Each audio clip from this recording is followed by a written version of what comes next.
वरुथिनी एकादशी वैशाख मास के कृष्ण पक्ष की एकादशी तिथि को कहते हैं। वरुथिनी एकादशी का व्रत करने वाले मनुष्य को यमराज का भय भी नहीं रहता है।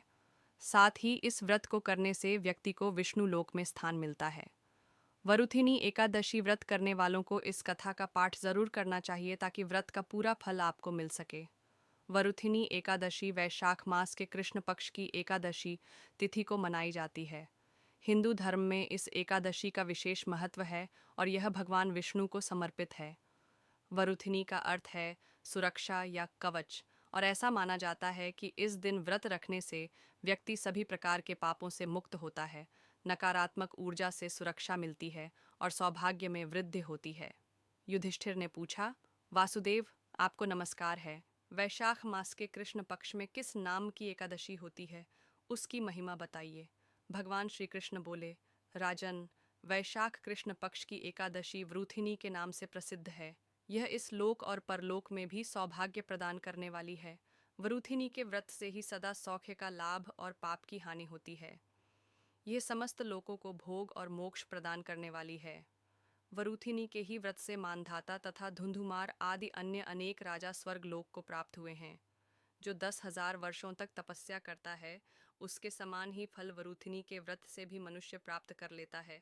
नृपश्रेष्ठ, घोड़े के दान से हाथी का दान श्रेष्ठ है। भूमिदान उससे भी बड़ा है। भूमिदान से भी अधिक महत्व तिलदान का है। तिलदान से बढ़कर स्वर्णदान और स्वर्णदान से बढ़कर अन्नदान है, क्योंकि देवता, पितर तथा मनुष्यों को अन्न से ही तृप्ति होती है। विद्वान पुरुषों ने कन्यादान को भी अन्नदान के ही समान बताया है। कन्यादान के तुल्य ही धेनु का दान है। यह साक्षात भगवान का कथन है। ऊपर बताए हुए सब दान जैसे बड़ा विद्यादान है। मनुष्य वरुथिनी एकादशी का व्रत करके विद्यादान का भी फलम प्राप्त कर लेता है। जो लोग पाप से मोहित होकर कन्या के धन से जीविका चलाते हैं, वे पुण्य का क्षय होने पर यातनामय नरक में जाते हैं। अतः सर्वथा प्रथम करके कन्या के धन से बचना चाहिए, उसे अपने काम में नहीं लाना चाहिए। जो अपनी शक्ति के अनुसार आभूषणों से विभूषित करके पवित्र भाव से कन्या का दान करता है, उसके पुण्य की संख्या बताने में चित्रगुप्त भी असमर्थ हैं। वृथिनी एकादशी करके भी मनुष्य उसी के समान फल प्राप्त करता है। व्रत करने वाला वैष्णव पुरुष दशमी तिथि को कांस, उड़द, मसूर, चना, कोदो, शाक, मधु, दूसरे का अन्न, 2 बार भोजन तथा मैथुन, इन 10 वस्तुओं का परित्याग कर दे।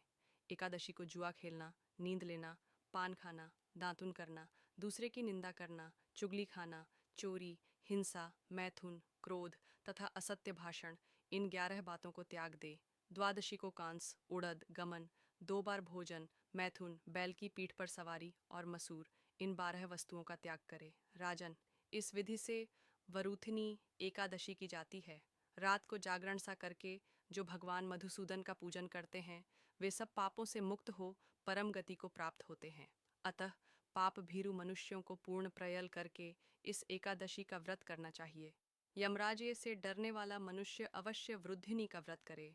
यमराज से डरने वाला मनुष्य अवश्य वृथिनी का व्रत करे। राजन, इसके पढ़ने और सुनने से सहस्र गोदान का फल मिलता है और मनुष्य सब पापों से मुक्त होकर विष्णु लोक में प्रतिष्ठित होता है।